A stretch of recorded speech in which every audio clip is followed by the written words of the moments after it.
सुरा सेवित पाद पंकजा करे विराजत कमनीय पुस्तका विदेश्च पत्नी कमलासन प्रिया सरस्वती नृत्य तो वाची में सदा वसुदेव सुतं देवं कंसचाणूरमर्दनं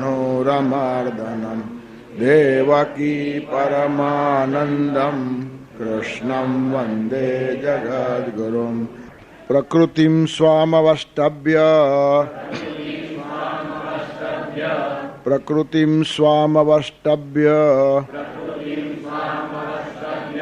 विसृजामि पुनः पुनः विसृजामि पुनः पुनः भूतग्राममिमं कृत्स्नम्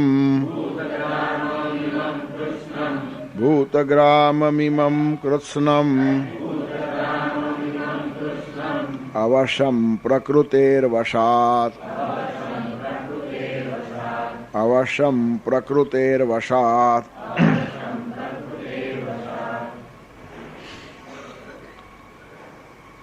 स्वाम प्रकृतिम अवष्टभ्य प्रकृतेर्वशात् अवशम इमं सर्वं भूतग्रामं पुनः पुनः विसृजामि। स्वाम प्रकृतिम अवष्टभ्य भगवान कहे छे मारी प्रकृतिनो आधार लईने स्वाम प्रकृतिम अवष्टभ्य प्रकृतिर्वशाद अवशम प्रकृति ने वश होवाने कारणे अवश पराधीन एवा इमं सर्वं भूतग्रामं कृष्णम समग्र आ कृष्णम इमं कृष्णम भूतग्रामम आ समग्र भूत मात्र ने पुनः पुनः विसृजामि હું ફરી ફરીથી નિર્માણ કરું છું। આ શ્લોકનો શબ્દાર્થ છે। ભગવાન કલ્પના આદિમાં સૃષ્ટિ પાછી ઊભી કરે છે। ગયા વખતે આપણે જોયું ત્રણ રીતે માણસ ભગવાન પાસે જાય છે। એક રાતના ઊંઘમાં જાય છે, મરણમાં જાય છે અને કલ્પક્ષયમાં જાય છે। ચોથી રીત છે મુક્તિ, એટલે પછી પાછો આવતો જ નથી, એટલે ચોથી રીત ગણાય જ નહીં, પણ 3 વખત જઈને પાછો આવે છે।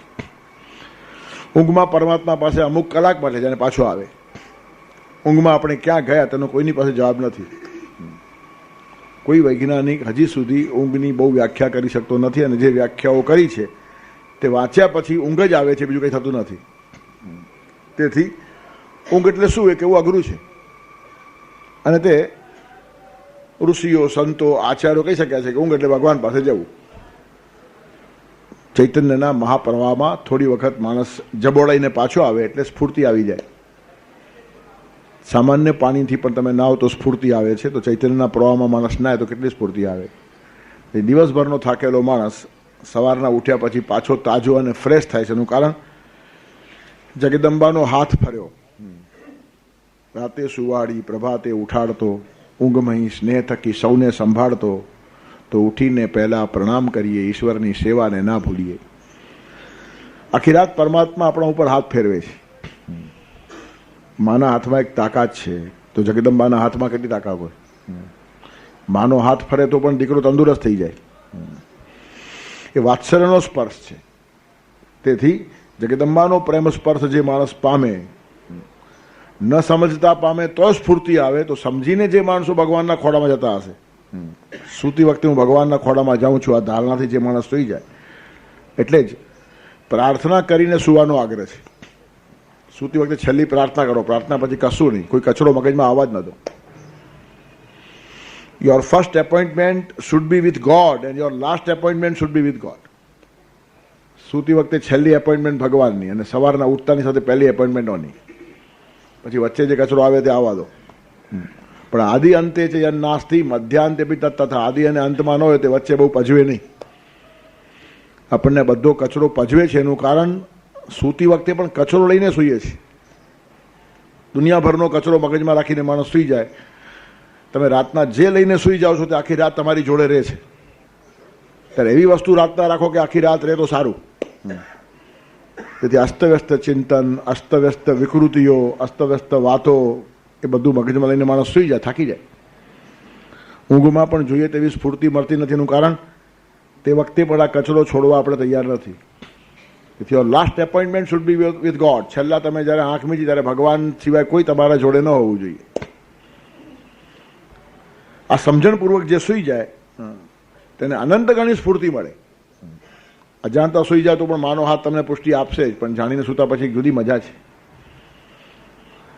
તેવી રીતે સવારના ઉઠ્યા પછી પણ પહેલી એપોઇન્ટમેન્ટ ભગવાન જોડે. સવારના બી પ્રાર્થના કરો, સાંજના બી પ્રાર્થના કરો. સૂતી વખતની પ્રાર્થના અને ઉઠતી વખતની પ્રાર્થના એનો અર્થ જ આ છે કે ભગવાન જોડેનું અનુસંધાન. પછી વચ્ચે જે આવે જાય તેને આવવા દો, પણ આપણને આપણું મૂળ ખબર હોવી જોઈએ. તેથી ઊંઘમાં માણસ પરમાત્મા પાસે જાય, તેવી રીતનું મૃત્યુમાં જાય. મૃત્યુ પણ એક પ્રકારની ઊંઘ છે, તો લાંબી ઊંઘ છે. ઊંઘ એ ટૂંકું મૃત્યુ છે અને મૃત્યુ એ લાંબી ઊંઘ છે. રોજ રાતના 6-8 કલાક માટે આપણે મરી જ જઈએ છીએ. મરેલા જેવો જ માણસ, કંઈ ખબર નથી પડતી એને. તમે ઊંઘતા હો ને કોઈ આવીને હાથ જોડી જાય, કોઈ એકાદ બે વાક્યો બોલી જાય, તમને કંઈ ખબર નથી પડતી. પ્રશંસા કરી જાય તો ખબર નહીં પડે ને ઊંઘમાં ગાળ આપી તો ખબર પડતી નથી. એ બધી ખટપટ જાગૃત થયા પછીની છે. તેથી ઊંઘમાં માણસ પરમાત્મા પાસે છે. તેવી રીતનું મૃત્યુની અંદર થોડો લાંબો સમય છે, પણ પાછું એને આવવાનું જ છે. ત્યારે ઊંઘ એટલે લઘુ મૃત્યુ અને મૃત્યુ એટલે દીર્ઘ ઊંઘ કાં તો મહાનિદ્રા, લાંબી નિદ્રા, એને ઊંઘ કહેવાય. એનું કારણ એમાં વર્ષ પણ જાય, 2 વર્ષ પણ જાય, 5 વર્ષ પણ જાય, તમને પાછો જન્મ મળે એમાં વાર લાગે. રાત પણ લાંબી ટૂંકી હોય. કેટલાક માણસો 5 કલાકમાં ફ્રેશ થઈ જાય, કેટલાક 7માં થાય, કેટલાક 8 થાય, અને કેટલાકને 12 કલાક પણ જોઈએ. ત્યારે ઊંઘ જેમ લાંબી ટૂંકી હોય તેમ પુનર્જન્મનો સમય પણ લાંબો ટૂંકો હોય, જેવી તમારી ધારણા. વાસનાયુક્ત જીવોને પુનર્જન્મ લેતા વાર લાગે, અને જેટલો માણસની વાસના ઓછી અને હલકો માણસ હોય એટલો જલ્દી પાછો આવે. તેથી હળવાશથી જે માણસ જીવે છે તેને પુનર્જન્મ જલ્દી મળે. અને સાવ જ ખલાસ થઈ ગયો, હળવાશમાં પણ થોડુંક વજન છે પણ એ પણ જેને ખતમ કરી નાખ્યું, નિર્વાસન થયો, તેને પછી મુક્તિ મળે. અને ગયા વખતે આપણે જોયું હતું, matter can be transform into energy.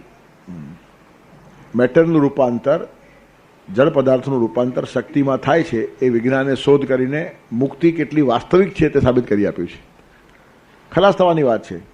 અણુ ખલાસ થાય ને એમાંથી એનર્જી પ્રગટે, તેમ આ જડતા ખલાસ થાય ને ચેતના પ્રગટે, શક્તિ બની જાય. વિદ્યુત શક્તિ છે, ચુંબક શક્તિ છે, અણુમાં રહેલી પણ એક એનર્જી એ શક્તિ છે. તેથી વ્યક્તિનું રૂપાંતર શક્તિમાં થઈ જવું જોઈએ. શક્તિ એટલે પરમાત્મા. વ્યક્તિ જ્યારે શક્તિ બની જાય ત્યારે પરમાત્મા થઈ જાય. વિચાર, વાણી, વર્તનમાં જે વ્યક્ત થાય તે વ્યક્તિ. વ્યક્તિ કોને કહેવાય? વિચારમાં વ્યક્ત થાય, વાણીમાં વ્યક્ત થાય, વર્તનમાં વ્યક્ત થાય તેને વ્યક્તિ કહેવાય, અને અવ્યક્ત હોય તેને પરમાત્મા કહેવાય. તેથી વિચાર, વાણી, વર્તનમાં જે વ્યક્ત થાય તે વ્યક્તિ, અને પાછળ રહી જે પ્રેરે તેને જાણો ઈશની શક્તિ. તમારા વિચારની પાછળ પણ એ છે જ, તમારી વાણીની પાછળ પણ એ છે જ, તમારા વર્તનની પાછળ પણ એ છે જ. તમે વર્તન કરો છો પરમાત્મા છે તેથી. તમે હાથ ઊંચો કરો છો, આ વર્તન થયું, પરમાત્મા છે એ ગયો તો હાથ ઊંચો ના થાય. પેરાલિસિસ થયો પછી આપણે કહીએ હાથ ઊંચો થતો નથી, એનું કારણ વ્યવસ્થા તૂટી, અનુસંધાન તૂટ્યું.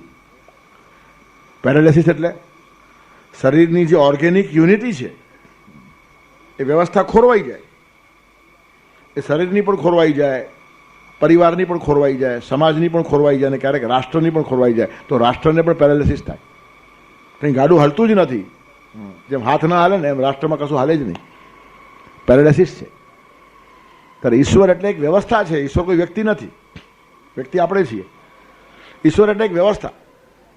હું ઈશ્વરને નથી માનતો એમ કહેનારો માણસ વ્યવસ્થા નથી માનતો, બાલિશ માણસ છે. તમે સમજ્યાશું ઈશ્વરને? ઈશ્વર કંઈ તમારી જેવો માણસ ઊભો છે. ઈશ્વરને બાવલું કલ્પો નહીં. તમારી ભાવના ઊભી કરવાને માટે ભલે મૂર્તિની પૂજા કરો, પણ એ ભાવ ઉદ્દીપિતનું એક સાધન માત્ર છે. એને તમે ખાલી પરમાત્મા સમજશો ને બીજું કશું જ કરો નહીં તો નિષ્ક્રિય અને આળસુ બની જશો. અને એટલે જ દયાનંદ જેવા માણસોને ચીડાઈને કહેવું પડે કે ભગવાન છે જ નહીં મૂર્તિમાં. મૂર્તિમાં ભગવાન ન આવું બને ખરું? જે પરમાત્મા અણુપરમાણુમાં છે તે મૂર્તિમાં જો ન હોય તો સર્વવ્યાપકતાને દોષ આવે.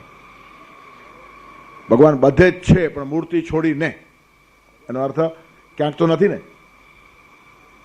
તો જે ભગવાન સર્વવ્યાપક છે તે મૂર્તિમાં ન હોય એમ કહી શકાય નહીં. તેથી મૂર્તિમાં ભગવાન નથી એમ કહેનાર માણસની પણ વિચારધારા થોડી શિથિલ થઈ જાય. તો બીજી બાજુ બીજી જડતા છે, મૂર્તિમાં જ ભગવાન છે, બહાર ક્યાંય નથી. આવડી બીજા પ્રકારની જડતા છે. તેથી એક પ્રકારની જડતા ઉપર પ્રહાર કરવા માટે બીજું રિએક્શનરી થોટ કેવો પડે. મૂર્તિમાં જ ભગવાન છે એમ સમજીને રાત દિવસ મંગળાથી શયન દર્શન સિવાય કશું જ કરે નહીં, આ માણસોને કેવું જ પડે કે આમાં ભગવાન નથી. મંદિરની મૂર્તિમાં રહેલો ભગવાન તને ઉત્સાહ ના આપતો હશે, પ્રેરણા ના આપતો હશે, કાર્ય પ્રવૃત્ત બનાવતો ન હશે, વ્યવસ્થા જાળવવાની શક્તિ ના આપતો હશે, તને આળસુ બનાવતો હશે, તો એવો ભગવાન હોઈ શકતો નથી. એમ કહેનાર દયાનંદ મહર્ષિ છે, કશું ખોટું કીધું નથી. સમાજને જગાડવાને માટે આવા લોકોએ આવવું જ પડે. જે માર્ક્સ ભગવાન નથી માનતો એનો ગુરુ જબરજસ્ત ઈશ્વરવાદી હતો, તો ચેલો કેમ આવો પાક્યો? એનું કારણ ઈશ્વરવાદ જ્યારે આળસને પોષવા લાગે, આપણે કશું કરવાની જરૂર નથી, ભગવાન બધું કરશે, તો તું બેસ ગાજરને મૂળા ખાતો. તેથી ભગવાનના નામે જ્યારે લોકો આળસુ થઈ જાય ત્યારે તારા સિવાય કોઈ ભગવાન છે જ નહીં એમ કહેવું પડે. અને જે ભગવાન મૂર્તિમાં છે તારામાં પણ છે, ત્યારે તારા સિવાય ભગવાન છે નહીં એમ કહેનારો માણસ ખોટો નથી. શોષણ સહન કરવા લાગ્યા માણસો. અમે ગરીબ છીએ, અમે કંગાલ છીએ, અમે હેરાન થઈએ છીએ, અમારું શોષણ થાય છે. એનું કારણ અમારા કરમ, અમારું નસીબ. ભગવાનની જેવી ઈચ્છા છે કે અમે હેરાન થઈએ એમ સમજીને હેરાન થનારા પણ જ્યારે શાંત બેસી જાય, ત્યારે અન્યાય વિરુદ્ધ લોકોને ઊભા કરવા માટે આવનારો માણસ સમજાવશે કે તમે જ ભગવાન છો, ઊભા થાઓ. રાત દિવસ આકાશમાંના ભગવાનની રાહ જુઓ નહીં. તેથી આ બધી રિએક્શનરી વિચારધારાઓ ફિલોસોફી હોતી નથી, પણ સમાજમાં એની જરૂર છે. એનું કારણ તેના વગર જાગૃતિ આવતી નથી. સ્ત્રીની નિંદા શાસ્ત્રોમાં કેટલીક વાર થઈ છે, એ વેદમાન્ય છે નહીં. સ્ત્રી ખરાબ હોઈ શકતી નથી, જગદંબાનું સ્વરૂપ છે, પુરુષ કરતાં અનેક ગણી મોટી છે, માતૃશક્તિ છે. ગર્ભ ધારણ કરે તે માણસ નાનો હોય જ નહીં. કોઈ પણ વસ્તુને ધારણ કરવી ને ખાવાના ખેલ નથી. ધારણા ધર્મ મિત્યાવું, ધર્મો ધારે તે પ્રજા, ધર્મ પણ ધારણ કરે છે. પૃથ્વી પણ જો ધારણ કરે છે આપણને બધાને જ. આટલા મકાનો, આટલી વૃક્ષ વનસ્પતિઓ, આટલા પહાડો આ પૃથ્વી ઉપર ઊભા છે.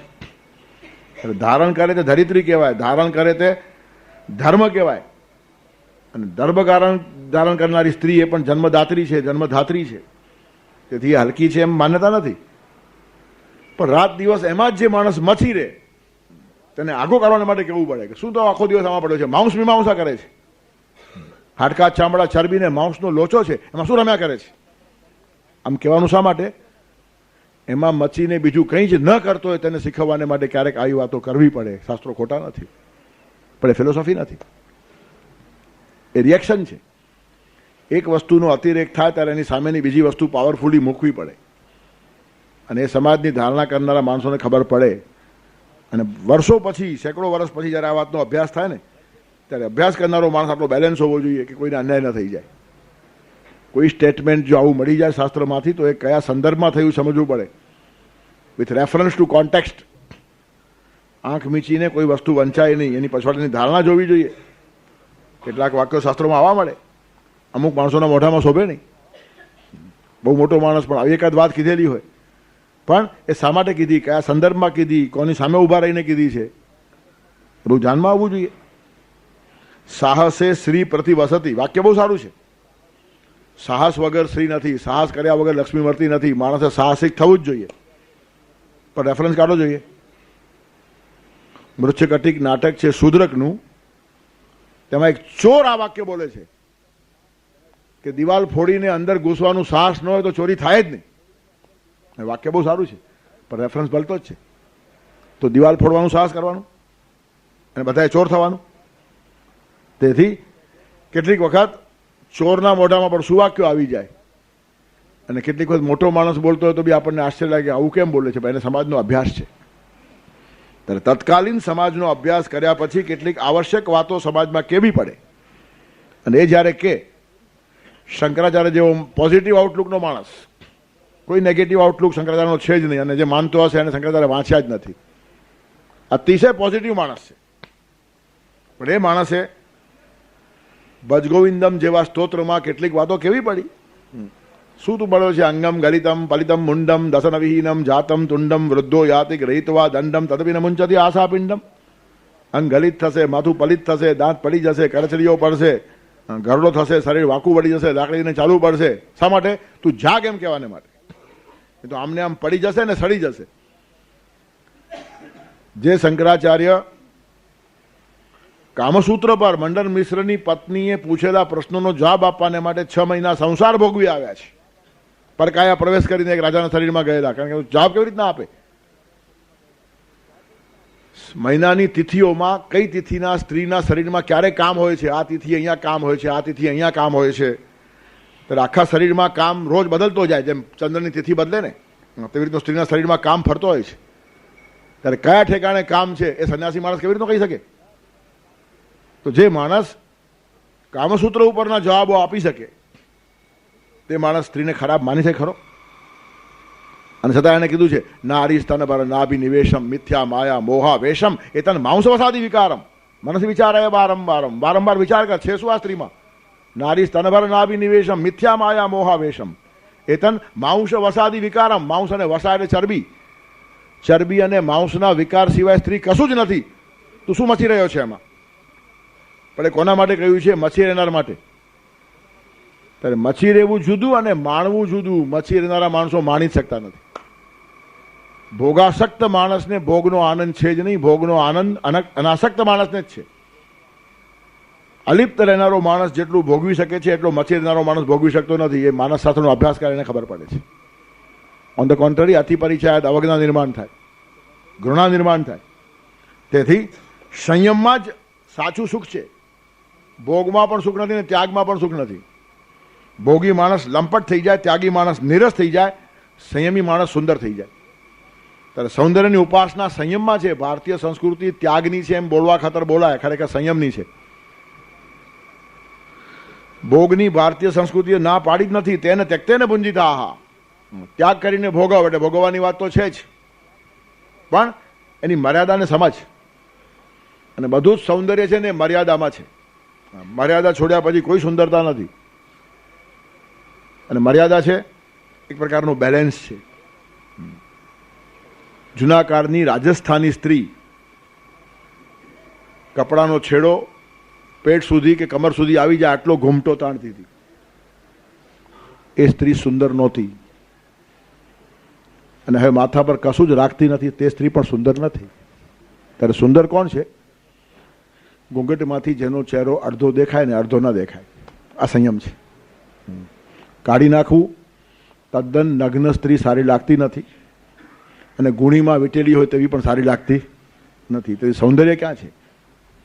એટલે જ આપણને સંધ્યાનો આનંદ છે. ઉગતો સૂર્ય અને આથમતો સૂર્ય એટલા માટે જોવો ગમે છે. જે સૂર્ય છે જ નહીં તમે શું જોવાના હતા? અને ભર બપોરે આંખો દેખાય છે, તમારી હિંમત છે જોવાની? તેથી અડધો અડધો ઉપર આવતો હોય તે વખતે અલાસ હોય, તે વખતે રંગીનતા હોય. એટલે જ કે જે મર્યાદા અને શરમ લજ્જા એ શોભા છે. ત્યારે કહેવાનું તાત્પર્ય શું છે? ચંદ્ર પણ બાદલમાંથી દેખાતો તો બહુ સારો લાગે, તેમ ઘૂંઘટમાંથી દેખાતો સ્ત્રીનો ચહેરો એ ટોચની સુંદરતા છે. અહીંયા સંયમની સાધના છે. ત્યારે જીવનની અંદર મર્યાદાઓ પાળવી પડે. અતિરેકી માણસ જ્યારે થઈ જાય ભોગાસક્ત, ત્યારે કેટલીક વાતો મોટા મોટા માણસોએ કરવી પડે. શંકરાચાર્યના મોઢામાં આ શ્લોક ગમે જ નહીં આપણને. નારી સ્તનભર નાભિનિવેશમ મિથ્યા માયા મોહા વેશમ એતન માંસવસાદી વિકારમ. એમ કે શંકરાચાર્ય કે વિજય શંકરાચાર્ય દિને દિને નવમ બોલનારા માણસ છે. નમામિ નંદ સંભવમ. એટલે અતિશય પોઝિટિવ વિચારધારા છે. ત્યારે સમાજની અંદર કેટલીક વાતો રિએક્શનરી હોય. બધું નાશવન છે, બધું મિથ્યા છે, કોઈ કોઈનું નથી રે, કોઈ કોઈનું નથી રે, નાહક મરે છે, બધા મથી રે. આ બધું ઠીક છે, આ બધું રિએક્શનરી છે. મથી રહેલા માણસને કહેવું પડે. પરિવારમાં અતિશય આસક્ત થયેલા માણસને કહેવું પડે કે ભાઈ દુનિયામાં કોણ કોનું છે. પણ એ બધું ફિલોસોફી નથી. ફિલોસોફી આખી વાત જ જુદી છે. ફિલોસોફી કહે છે કોઈ નાશ પામતું જ નથી, તો પછી કોઈ કોઈનો સવાલ જ ક્યાં છે? બધા જ બધાના છે. બધા છે જ નહીં, એક પરમાત્મા જ છે. અખિલ બ્રહ્માંડમાં એક તું શ્રી હરિ જુજવે રૂપે અનંત ભાસે. તેથી બધા જ સ્વરૂપો જો પરમાત્માના હોય તો પરમાત્મા એક જ છે, બીજું છે જ નહીં. એકમેવા દ્વિતીયમ બ્રહ્મ. ફિલોસોફિકલ વાત કરવાની હોય ને તો કોઈ કોઈનું નથી એમ ક્યારે થાય? જ્યારે ઘણા બધા લોકો હોય, ઘણા છે જ નહીં. ફિલોસોફી આખી જુદી જ છે. પણ વ્યવહારની અંદર કેટલીક વાતો મૂકવી પડે. અને તે રિએક્શનરી હોય. કોઈનું મરણ થયું હોય ત્યારે બોલવું જ પડે. ઠીક છે ભાઈ, દુનિયા આવી જ છે, કોઈ દુનિયામાં અમર છે જ નહીં. જે ઉગે સૂર્ય તે સાંજના હાથમે જ, જે ફૂલ ખીલે તે કર્માએ જ, તેમ જે જન્મ પામે તે મરે જ. જાતસ્ય હિ ધ્રુવો મૃત્યુ ધ્રુવમ જન્મ મૃતસ્ય છે. આ બધું શોક સભામાં અને પ્રાર્થના સભામાં સારું લાગે. લગ્નમાં આવું બોલો તો વર વધુ ડાયસ પર ઊભા છે અને ત્યાં જઈને કહો આ બધું શું છે, કોઈ કોઈનું નથી રે, શું તું આમ નકામો હેરાન થાય છે, હા કોઈ કાયમ ટક્યું નથી, નથી આ ટકવાનું, નથી તૂટતું ટકવાનું, જે ઉગશે તે આથમશે, ખીલશે તે કર્માશે, પેલો કાન પકડીને બહાર કાઢશે, કટાવશે. તેથી પ્રસંગે પ્રસંગે અમુક વાતો શોભે. પ્રાર્થના સભામાં જે શોભતી હોય તે વાતો ડાયસ ઉપર શોભે નહીં, લગ્ન મંડપમાં શોભે નહીં. તેથી લગ્નમાં મરસિયા ગવાય નહીં અને સ્મશાનમાં લગ્ન ગીતો ગવાય નહીં. આટલી અક્કલ માણસને હોવી જોઈએ. તેથી આ માણસ આવું શા માટે બોલ્યો એમ પૂછાય નહીં, એ ક્યાં બોલ્યો છે તે જુઓ. તેથી હા, consistency is the virtue of an ass. ગધેડો એક જ પ્રકારનું વર્તતો હોય, માણસ એક પ્રકારનું વર્તી શકતો નથી, બોલી શકતો નથી. એનું કારણ સામેના માણસની પાત્રતા જોઈને બોલવું પડે છે. અધિકાર તૈસા કરું ઉપદેશ. અધિકારની ભાષા અધિકારી પાસે બોલાય, ગમે તે માણસ પાસે ગમે તે બોલાય નહીં. તેથી પ્રસંગ જોવો પડે, કાળ જોવો પડે, માણસ જોવો પડે, પાત્રતા જોવી પડે, ત્યાર પછી મોઢું ખોલાય. વાણી મળી છે તે ગમે તેમ વેડફાય નહીં. તેથી જીવનની અંદર મૃત્યુ આ એક અનિવાર્ય ઘટના છે અને તેમાં ભગવાન પાસે માણસ જઈને પાછો આવે છે. એ સમય થોડો લાંબો છે. નિદ્રામાં પણ આપણે ભગવાન પાસે જઈએ છીએ, ટૂંકો સમય છે. મૃત્યુમાં થોડો લાંબો સમય છે. કલ્પક્ષયમાં એના કરતાં બી લાંબો સમય છે. કલ્પક્ષય થયા પછી કલ્પનો આદિ પછી ભગવાન પોતાની ઈચ્છા મુજબ કરે.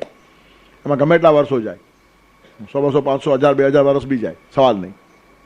પણ એવું થાય ત્યારે પણ તમે જ્યાં ભગવાનની અંદર ભળી ગયા છો ત્યારે પણ તમારી વસ્તુઓ સલામત રાખીને ભળ્યા છો. એટલે તમારી સમાપ્તિ એ તમારી પૂર્ણાહુતિ નથી. પ્રત્યેક પૂર્ણાહુતિ એ સમાપ્તિ હોય છે, પણ પ્રત્યેક સમાપ્તિ એ પૂર્ણાહુતિ હોતી નથી.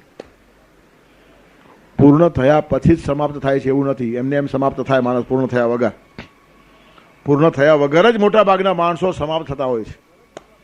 મરણ વખતે હું પૂર્ણ છું આવી અનુભૂતિ કરોડોમાં એકાદને હોય, બાકી બધું અધૂરું છે. આ રહી ગયું ને તે રહી ગયું ને હજી આમ કરવું હતું ને હજી આમ થવું હતું ને વચ્ચે જ મને જવાનું થયું, એમ પીડા થતી હોય માણસને. પછી લોકો પણ બોલે આટલી ઈચ્છા પૂરી થઈ હોત તો સારું હતું, બિચારાના મનમાં રહી ગયું.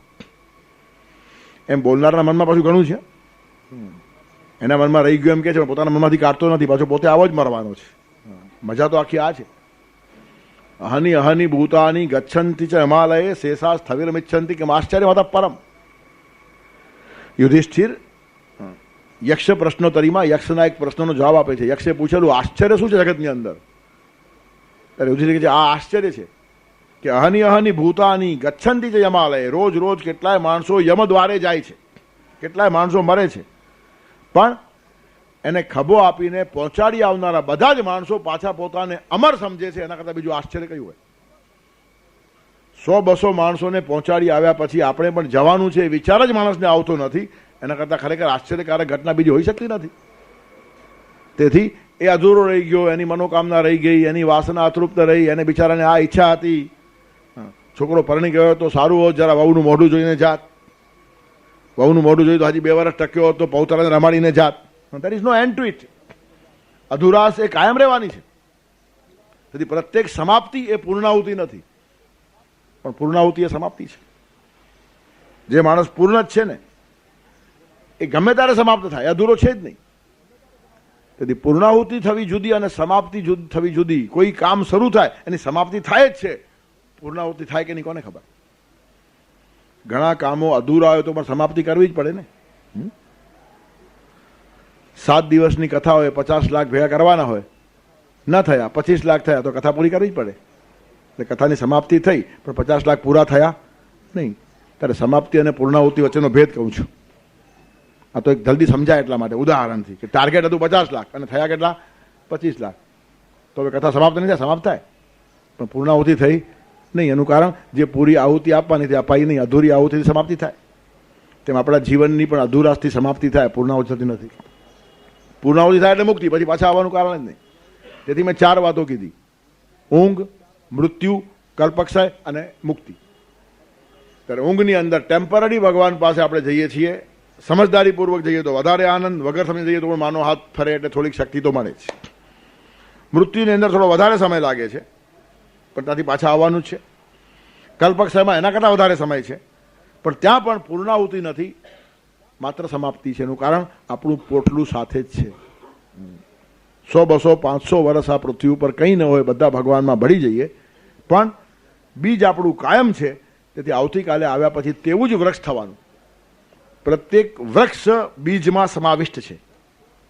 બ્લુ પ્રિન્ટ ત્યાં હોય છે, તમારું બ્લુ પ્રિન્ટ સચવાઈને પડ્યું હોય છે.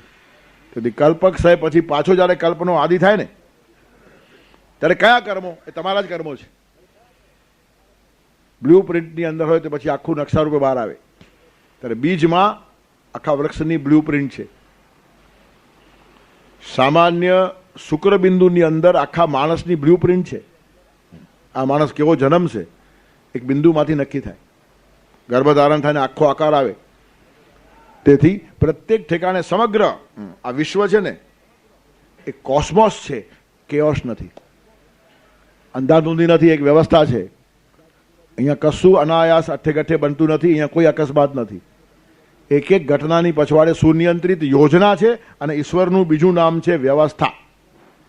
ઈશ્વર એટલે વ્યવસ્થા. આપણે બધી અવ્યવસ્થા કરીએ છીએ, પણ ઈશ્વરની સૃષ્ટિમાં બધું જ વ્યવસ્થિત છે. આપણને હવા સૌથી વધારે જરૂરની છે તો નાક સુધી લાવીને ભગવાને મૂકી છે. હવા પ્રાપ્ત કરવાને માટે કોઈ મહેનત નહીં, એનો કોઈ ચાર્જ પણ નહીં. હવે આપણે બગાડીને ચાર્જ કરીએ બી ખરા. આપણે હવા બગાડીએ છીએ, અને એટલી બગાડીએ છીએ કે શુદ્ધ હવાનો ચાર્જ આપવો પડે. જાપાનમાં અમુક એરિયામાં આવું થયું છે. બધો જ કાર્બન ડાયોક્સાઇડ શ્વાસમાં આટલા ઝેરી ગેસ આવે છે. એટલે હવા માટેના બાર ખુલ્યા છે. એમ દારૂ માટે બાર હોય ને, બિયર બાર, તેમ હવાના બાર છે. એમાં 10 મિનિટ બેસી આવવાનું, શુદ્ધ હવા લઈ આવવાની, પૈસા આપવાના, અને પછી તમે બહાર પાછા ફરી શકો. એ દિવસો ભારતમાં આવતા વાર લાગે નહીં. હવા જ્યારે બગડે ત્યારે શ્વાસમાં ઝેરી વાયુ લેવો પડે, તો પછી શુદ્ધ હવાના પણ પૈસા આપવા પડે. એક કાળે પાણીના પૈસા નહોતા, આજે પાણીનો ચાર્જ તમારે ભરવો પડે છે. દરેક વસ્તુની કિંમત આપણે ઊભી કરીએ છીએ. પરમાત્માએ નિઃશુલ્ક આપણને હવા આપેલી છે, અને આટલી સહેલાઈથી ઉપલબ્ધ કરાવી છે. એનું કારણ એના વગર પ્રાણ ટકે જ નહીં. હવા પછીની બીજી જરૂરિયાત છે પાણી. પાણી એટલે જીવન. આપો વೈ પ્રાણાહા. જેને પીવા માટે પાણી જોઈએ તે બધા પ્રાણવાન કહેવાય. વનસ્પતિને પીવા માટે પાણી જોઈએ છે એટલે વનસ્પતિ પ્રાણવાન છે. વૈદિક ધારણા છે. વૈજ્ઞાનિકોએ શોધી કાઢ્યું એમ કહીએ આપણે, પણ વાસ્તવિક બધું લખેલું જ છે ત્યાં. જેને જેને પાણીની જરૂર પડે બધા પ્રાણવાન કહેવાય. ત્યારે પાણી એ બીજી આવશ્યકતા, પણ હવા જેટલી નહીં. હવા 24 કલાક જોઈએ, પાણી 24 કલાક જોઈતું નથી. તો થોડી અગવડ રાખી, જમીન ખોદ, કૂવામાંથી પાણી મળશે. તેથી જેટલી હવા નાક સુધી પહોંચી તેમ પાણી મોઢા સુધી પહોંચાડ્યું નથી. એનું કારણ એમાં પરિશ્રમ કરે તું પહોંચશે તો મરી જવાનો નથી. તેથી હવા જેટલી જરૂરી છે, આત્યંતિક જરૂરી, તેટલું પાણી જરૂર નથી. પણ એના કરતાં અનાજની જરૂરિયાત થોડી ઓછી છે પાણી કરતાં. તો ખેતીવાડી કર. તેથી અનાજ થોડું વધારે દુર્લભ બનાવ્યું છે. પાણી એકદમ સુલભ, હવા એનાથી સુલભ. આ બધી વ્યવસ્થા છે. જરાક શાંતિથી માણસ વિચારે તો સૃષ્ટિમાં કશું અસ્તવ્યસ્ત છે નહીં. યોગાનુયોગ કહો કે સંયોગ કહો, એ બધું આપણે કહીએ છીએ, પણ બધી યોજના છે. Everything is pre plan. અને કોઈ ઠેકાણે કશી ખામી નથી. ખામી લાગતી હોય તો તે પરમાત્માના આયોજનમાં નહીં, આપણી સમજણમાં ખામી છે. આપણે એની યોજનાને સમજી શકતા નથી, માટે આરોપ ત્યાં કરીએ છીએ. સમજણ આપણી ઓછી છે. હું ઘણી વાર કહું છું, નાસ્તિક માણસ પરમાત્મા નથી એમ કહેતો હોય તો એમાં એની બુદ્ધિની ખામી છે. એ સમજી શકતો નથી ભગવાનની યોજનાને. અને ભગવાન તો એટલા કામયાબ છે પોતાના કામમાં, અને એટલી સરસ યોજના બનાવી છે કે નથી એવો ભ્રમ તમારા મનમાં ઊભો થાય. એ જ ખરો કલાકાર કહેવાય. એટલો ખોવાઈ ગયો છે. ઈશ્વરની ખોવાઈ જવાની કલા માણસને નાસ્તિક બનવા પ્રેરે છે. ઈશ્વર દરેક વસ્તુ ઉપર પોતાનું નામ લખતો હોત ને પ્રગટ થતો હોત તો એકે માણસ નાસ્તિક ન હોત. ત્યારે નાસ્તિક માણસના બુદ્ધિનું કૌતુક નથી, ઉલટા એની બુદ્ધિની દયા ખાવા જેવી છે કે ભગવાનની કલાને સમજી શકતો નથી. ભગવાન છુપાઈ જવા માગે છે, સંતો એને ઓળખી કાઢે છે, વૈજ્ઞાનિકો ઓળખી શકતા નથી. તેથી સંતો આસ્તિક થઈ જાય છે, વૈજ્ઞાનિકો નાસ્તિક થઈ જાય છે. પણ જેટલું જેટલું ભગવાનના રહસ્યને સમજતો જાય ને એટલો એટલો માણસ આસ્તિક થાય. ખરેખર એક પણ વૈજ્ઞાનિક નાસ્તિક હોઈ શકતો નથી જો ઊંડા સુધી ગયો હોય તો. અને ખરા વૈજ્ઞાનિકો નાસ્તિક છે જ નહીં. એટમ સુધી પહોંચે કે આત્મા સુધી પહોંચે, બંને મહાન છે. કારણ કે એટમ અને આત્મા બે નથી. અને એ જ નરસિંહ ભગત સાવ સામાન્ય ભાષામાં કહી નાખે કે જાગીને જોઉં તો જગત દિશે નહીં, ઊંઘમાં અટપટા ભોગ ભાસે, ચિત્ત ચૈતન્ય વિલાસ તદરૂપ છે, બ્રહ્મ લટકા કરે બ્રહ્મ પાસે. બધું બ્રહ્મરૂપ છે, બધું એકાત્મ છે. તેથી સર્વ ઠેકાણે પરમાત્મા વ્યાપ્ત છે, પરમાત્માની લીલા છે. આ જગતની પછવાડે એક સંયોજના છે, એક યોજના છે. તમે સૂઈ જાઓ છો એમાં પણ એક યોજના છે, તમે મૃત્યુ પામો છો એમાં પણ એક યોજના છે, ફરી જન્મો છો એમાં પણ યોજના છે, કલ્પક્ષય પણ એક યોજના છે, અને પાછો કલ્પનું નિર્માણ થાય એ પણ એક યોજના છે. ઊંઘમાં પણ તમારું બધું પોટલું સાચવેલું છે. ભગવાનને સાચવવાની ટેવ છે. આપણે બધું ઊંઘમાં ભૂલી ગયા, સવારના બધું યાદ આવે કે નહીં? તમે કોઈ માણસ ઉપર 10 લાખ રૂપિયા માગો છો, ઊંઘમાં હતું યાદ નહીં, અને સવારના યાદ ના આવે તો 10 લાખ જાય કે નહીં? પણ નહીં જાય. ભગવાન તમને સવારના યાદ કરાવે, જ્યાં પહોંચ્યા ઘરે ઉઘરા નહીં કરતા 10 લાખ બાકી છે. અને આપણે ભૂલ્યા પછી પણ આપણને યાદ રખાવે છે એનું નામ પરમાત્મા. એટલે ભગવાનને સાચવી રાખવાની ટેવ છે. હવે તમે સાચવી રાખવા શું આપો છો એ તમારા ઉપર આધાર છે. તમે જે આપશો તે તમારો કચરો પણ સાચવશે. તેથી કલ્પક્ષયમાં ભળી ગયા ત્યારે કચરો ભેગો હશે, પાછું જ્યારે કલ્પનો આદિ થાય ને ત્યારે પોટલું તમારે ભેગું પકડાવી દેશે. તેથી ભગવાન છે ને એક વ્યવસ્થા છે, વ્યવસ્થાને દોષ અપાય નહીં. તમે બેંકના લોકરમાં શું મૂક્યું એ તમારી ઈચ્છા. રૂપિયાના બંડલ મૂકી શકો અને પસ્તી પણ રાખી શકો, જે રાખો તે ખોલીને લઈ જાઓ, તેના જેવું છે. તેથી પરમાત્મા એક વ્યવસ્થા છે. ઈશ્વર કોઈ વ્યક્તિ વિશેષ નથી, એક વ્યવસ્થા છે. અને એટલી અકબંધ વ્યવસ્થા છે જેમાં કોઈ ખામી નથી, બધી જ વ્યવસ્થા છે.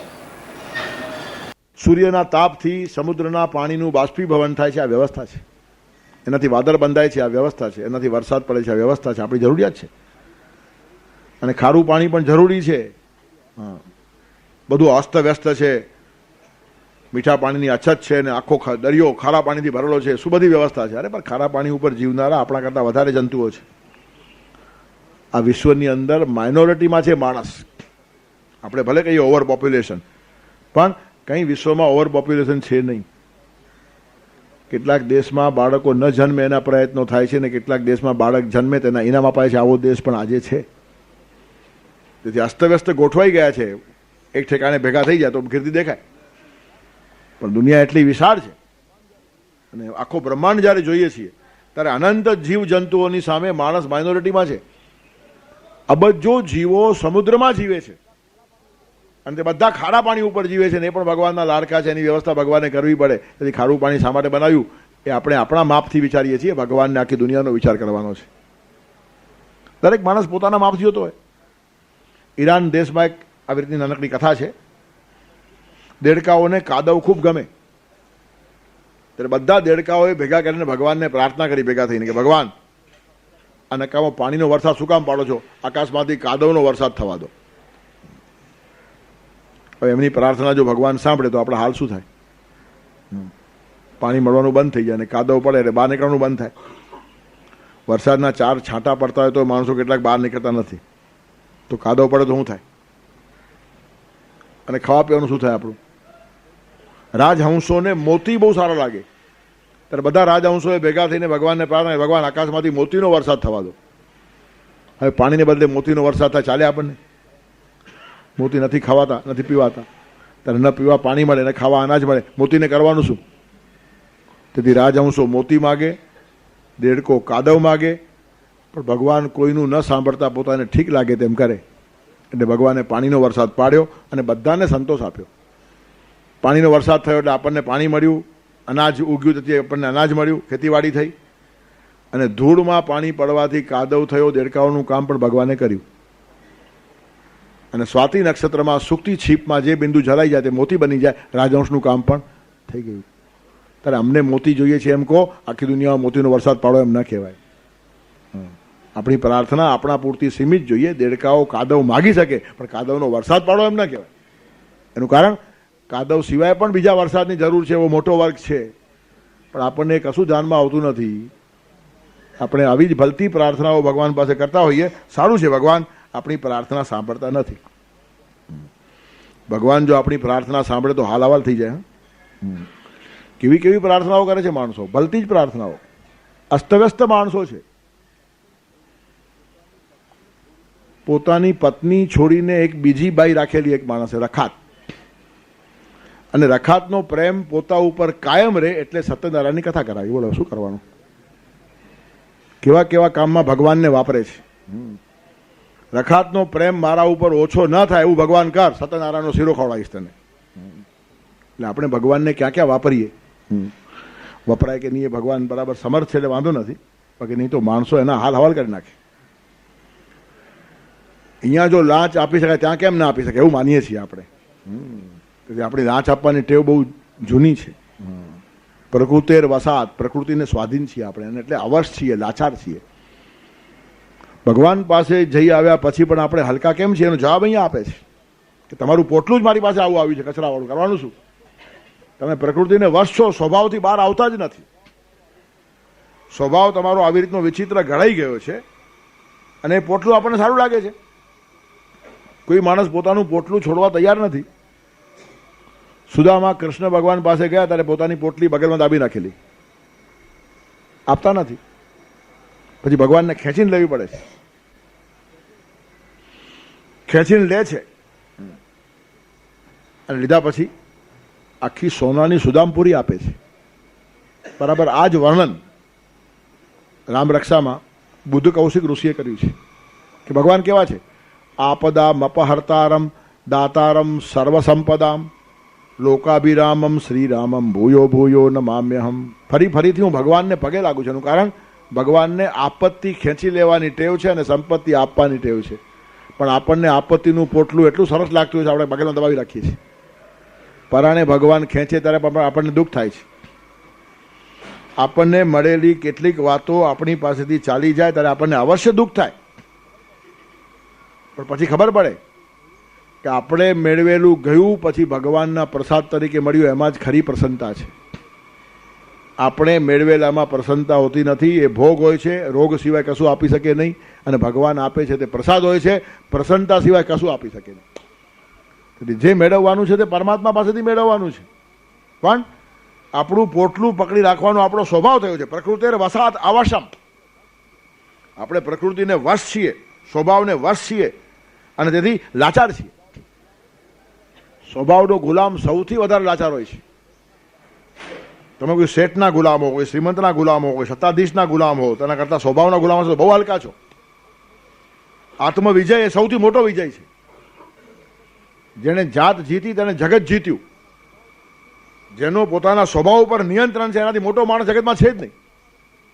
પણ આપણે સૌથી નાના બની ગયાનું કારણ સ્વભાવના ગુલામ છીએ. કેટલીક આવી રીતની ટેવો પડી ગઈ છે, ટેવ છૂટતી જ નથી. પહેલાં આપણે ટેવને પાડીએ છીએ અને પછી ટેવ આપણને પાડે છે.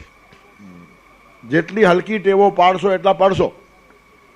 ત્યારે આપણે ટેવ પાડીએ છીએ કે ટેવ આપણને પાડે છે ખબર પડતી. તમે ચા પીવાની ટેવ પાડી, હવે ટેવ તમને પાડશે. ચા ન મળે કે તમારું મોઢું પડી જાય કે નહીં? તો ચા પાડી કે તમે પડ્યા? કેટલાક લોકોને ચા ન મળે મોઢું જોવા જેવું હોય, કંઈ ન હોય, બધું હસતા રમતા આ એકદમ ગંભીર હોય. કેમ શું થયું? હજી ચા નથી મળી. એનો અર્થ એ ગુલામ થઈ ગયો. આપણે ચા પીએ ત્યાં સુધી વાંધો નહીં, ચા આપણને પીવા લાગે એ ભયંકર કહેવાય. શરાબ માટે આવું કહેવાય છે. પહેલાં માણસ શરાબ પીએ છે, પછી શરાબ પીએ છે અને પછી શરાબ માણસને પીએ છે. પહેલાં માણસ દારૂ પીએ, પછી દારૂની ટેવ દારૂ પાસે લઈ જાય એટલે હવે દારૂ પીએ છે, માણસ નથી પીતો. અને પછી દારૂ એ આખા માણસને પી નાખે, માણસ ખલાસ થઈ જાય. તેથી પ્રકૃતિર વસાત, તમે તમારી ટેવના ગુલામ થયા, સ્વભાવના ગુલામ થયા, તમે અવશ થયા. પ્રકૃતિર વસાત આવશમ, કેટલું સરસ શબ્દ વાપર્યો છે. માણસ કોનો ગુલામ છે? પોતાના સ્વભાવનો ગુલામ છે, પોતાના ટેવનો ગુલામ છે અને એટલે પરવશ છે. કેટલાક માણસો પરવશ છે. સવારના વહેલું ઉઠવું જોઈએ પણ હવે ઉઠાતું નથી. કેમ નથી ઉઠાતું? કોણ અટકાવે છે? તારો સ્વભાવ, તારી ટેવ. સવારના 4 વાગે 5 વાગે ઉઠતા આપણા સિવાય આપણને કોઈ અટકાવતું નથી. તમે સવારના 3 સાડા 3 ઉઠો, કોણ ના પાડે છે? નરસિંહ મહેતા બિચારા કઈ કઈને થાકી ગયા, એનો ગાંઠો બેસી ગયો. રાત્રે જ્યારે પાછડી ખટગડી સાધુ પુરુષને સૂઈને રહેવું, નિદ્રાને પરહરી સમરવા શ્રીહરિ એક તું એમ કહેવું. એ તો નરસિંહ મહેતા કે આપણે પાસે એમ કહીએ. એમને શું ખબર હતી? એને ક્યાં ટીવી જોયું હતું? અહીંયા રાતના 12 સુધી ટીવી જોયું, એને ખબર પડે હાડા તને કેમ ઉઠાય છે. તેથી આપણે નરસિંહ મહેતાના બી ગુરુ છીએ. પણ ટીવી તું શા માટે જુએ છે? પણ તારી ગુલામી છે. તું ટીવી જોતો નથી, ટીવી તને જુએ છે. તું જો ટીવી જોતો હોય તો તારી ઈચ્છા પ્રમાણે બંધ થવું જોઈએ, પણ એની ઈચ્છા પ્રમાણે તું જાગે છે. રાતના 1 વાગ્યા સુધી ટીવી જોવા હું જાગું છું, એનું કારણ ટીવી મને જગાડે છે, હું એને બંધ કરી શકતો નથી. આ ગુલામી ખબર પડવી જોઈએ, એ પડતી નથી. તેથી આપણે ક્યાં ગુલામ છીએ સમજી લેવું જોઈએ. હું ટીવી જોઈતો હોઈશ તો મારા ટાઈમે જ જોઈશ, બાકીના ટાઈમે બંધ. પણ ટીવી મને રાતના 1 વાગ્યા સુધી જાગતો રાખી શકે છે, એટલે ટીવી મારો ગુલામ નથી, હું એનો ગુલામ છું. પ્રકૃતિ વસાત અવશ્યમ, આપણે અવશ્ય છીએ. અને પછી કહીએ છીએ સવારના ઉઠાતું નથી.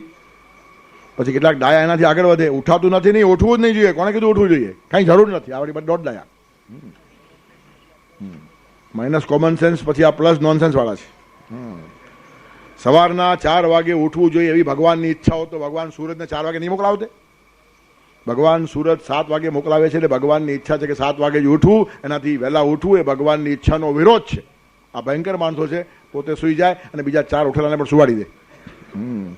અને આ બહુ ડેન્જરસ છે. કે કેચિત નષ્ટૈસ્તુ નાસિતાહ, નાશ પામેલાઓ વડે બીજા નાશ પામે. એક માણસનું પોતાનું બગડ્યું તો બીજાનું બગાડ્યા વગર રહે નહીં. ત્યારે આવા માણસોથી પણ ચેતો. સ્વભાવથી માણસ ગુલામ થઈ જાય છે. પ્રકૃતિ વસાત અવસમ, પ્રકૃતિને જે માણસ વશ થઈ ગયો, સ્વભાવને જે માણસ વશ થઈ ગયો, આદત અને ટેવને જે માણસ વશ થયો, તેના જેવો ગુલામ માણસ કોઈ નથી.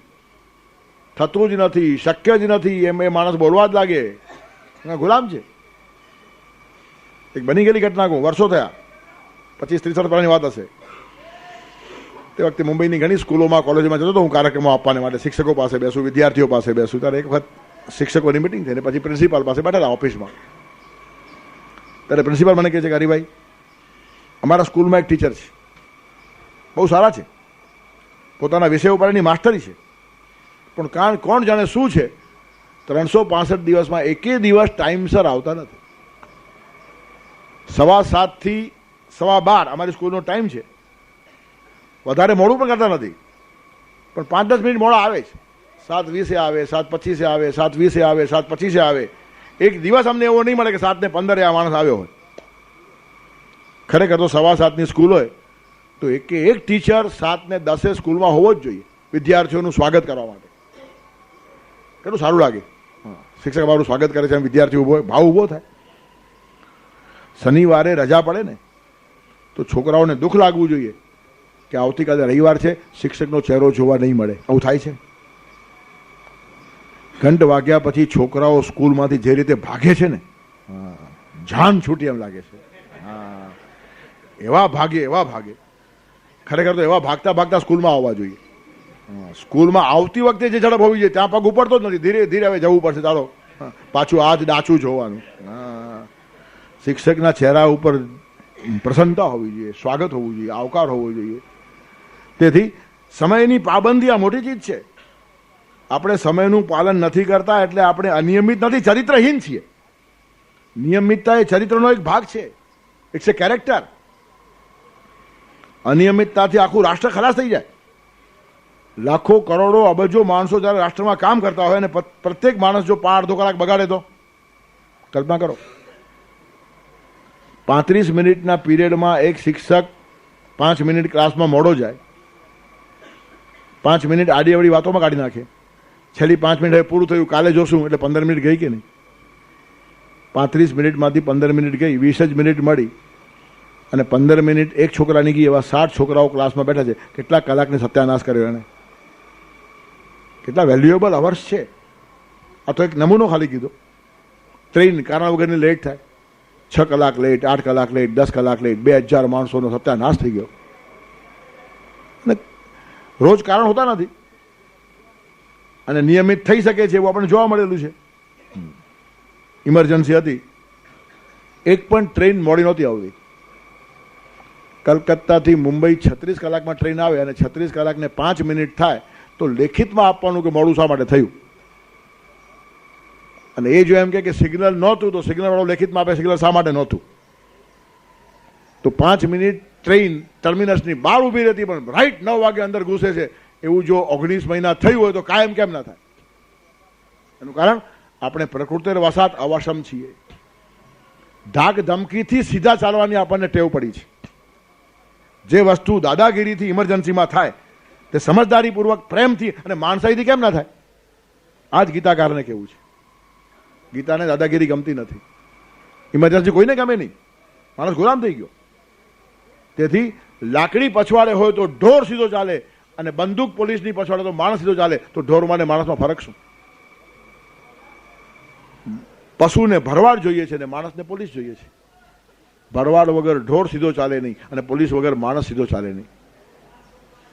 એટલે ધર્મેણ હીના પશુ બી સમાના. જે કામ પોલીસ કરે છે એ કામ ધાર્મિક રીતે થાય તો પોતાની મળે. It's my duty. પણ માણસ પરવશ થાય છે એનું કારણ ગુલામ છે, ટેવોનો ગુલામ છે, પ્રકૃતિનો ગુલામ છે, સ્વભાવનો ગુલામ છે. સ્વભાવ પરિવર્તન શક્ય છે પણ આપણે સ્વભાવ બદલવા માંગતા જ નથી. પછી સ્વભાવ તો ટાળ્યો ટળે જ નહીં, પ્રાણ અને પ્રકૃતિ જોડે જાય આવી કહેવત આપણે ઊભી કરી છે. શા માટે નહીં ટળે? આપણે ટાળવો જ નથી.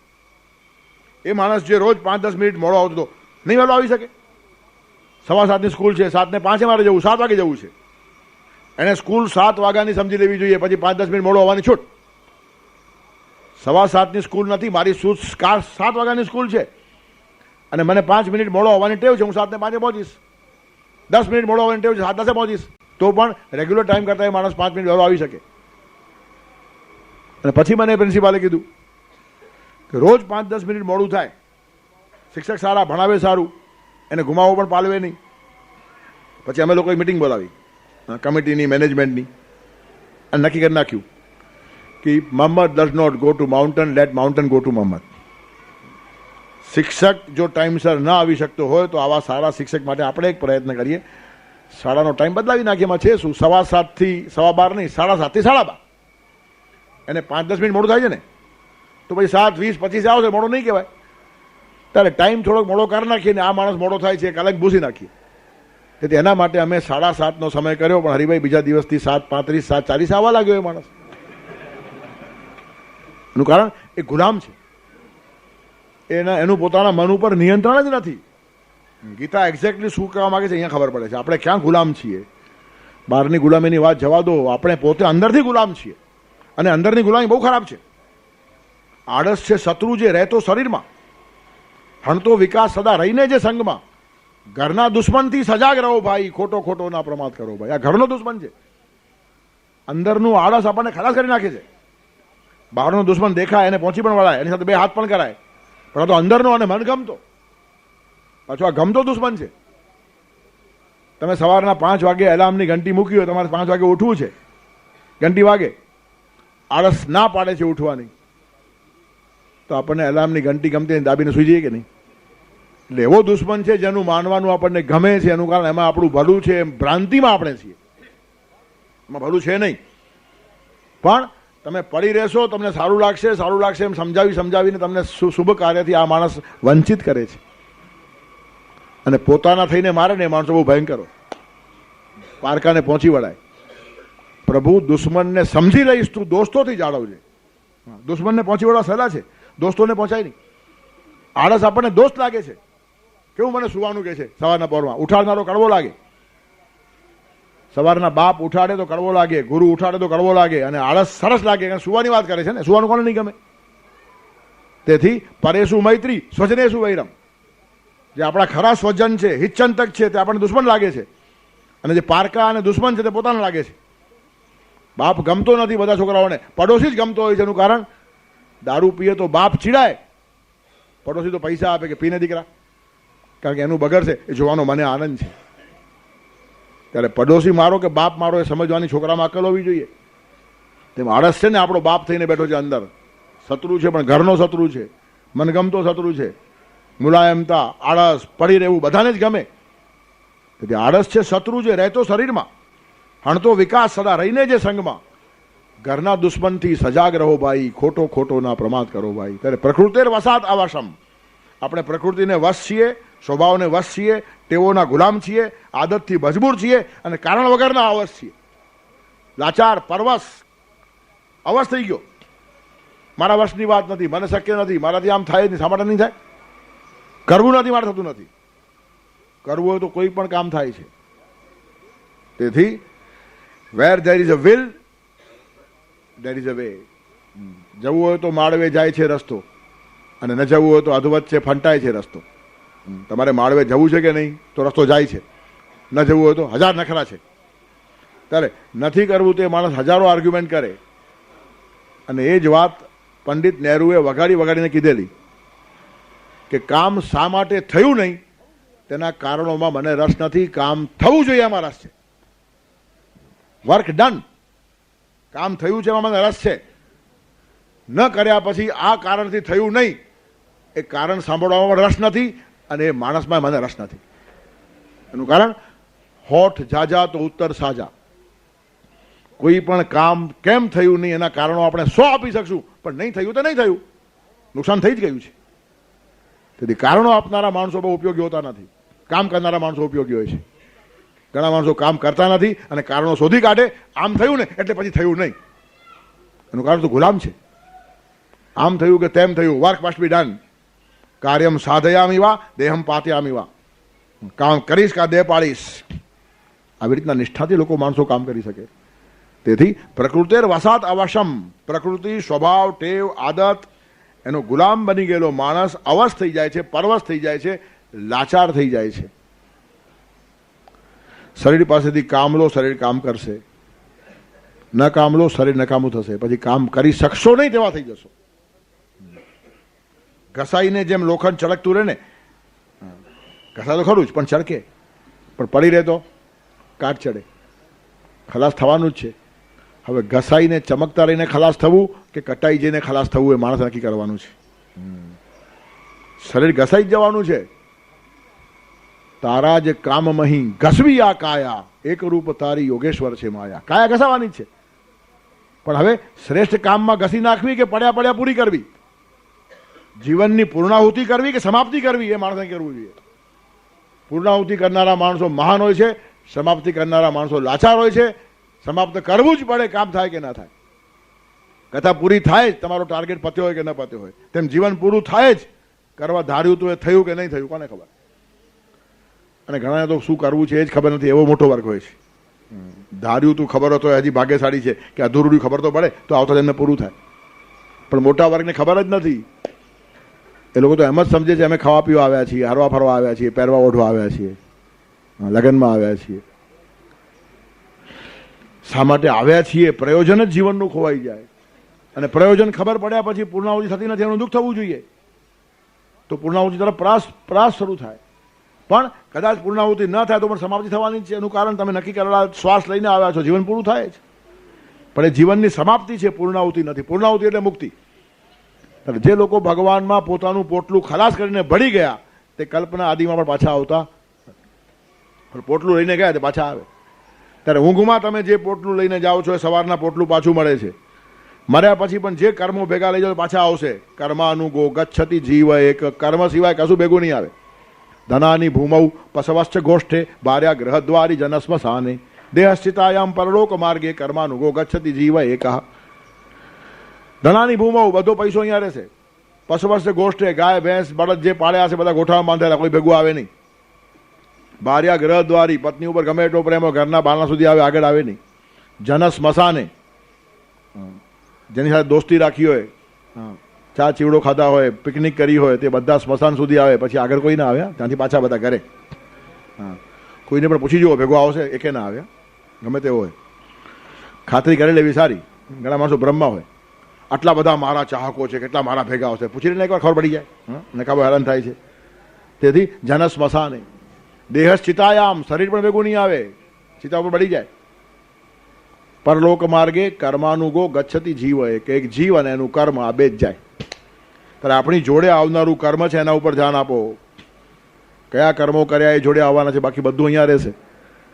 ત્યારે જે જોડે આવશે તેના ઉપર ધ્યાન જ નથી, અને જે રહેવાનું છે તેને ભેગો કરવામાંથી આપણે ઊંચા જ આવતા નથી. તેથી કચરો ભેગો કરીને માણસ મરી જાય. એના માટે સંતો દુઃખ વ્યક્ત કરે છે કે આલા આલા પ્રાણી જન્માસી આલા, ગેલા ગેલા બાપુરા વ્યર્થ ગેલા. બાપડો બિચારો ફોકટ ભરી ગયો, દયા ખાવા જેવો છે. આવા લોકોની શોક સભા અને પ્રાર્થના સભા એમના જીવતા જ થવી જોઈએ, તો એને ખબર પડે કે કેવું બગાડ્યું છે. હા, પ્રાર્થના સભા મર્યા પછી થાય છે, મને જીવતા જ થવી જોઈએ. એ માણસને બેસાડીને કહેવું જોઈએ કે ભગવાને આટલી શક્તિ આપી, આટલી સંપત્તિ આપી, આટલી બુદ્ધિ આપી, પણ કંઈ નહીં કર્યું, આમને આમ મરવાના છો. એ ખબર પડે ને તો છેલ્લા 2-5 વર્ષ સારું કરી પણ જાય. તેથી મરતા પહેલાં 5 વર્ષ પહેલાં જો પ્રાર્થના સભા થાય ને તો ઘણાનું ભલું થાય. મર્યા પછી કોણ સાંભળવા આવવાનું છે? તેથી તારું જીવન આવું ફોકટ જાય છે. પણ એ પ્રાર્થના સભા ગોઠવવાનો રિવાજ નથી ને ગોઠવી શકાય પણ નહીં, પણ સત્સંગમાં આ વાતો સાંભળવા મળે જ છે. તમે તમારું જીવન ફોકટ ગુમાવો છો ત્યારે જાગો, ચેતો. એમ સત્સંગની અંદર, સ્વાધ્યાયની અંદર, અભ્યાસની અંદર આ બધી વાતો આવે છે, જેથી આપણને જીવનની થોડી દિશા પ્રકાશિત થાય.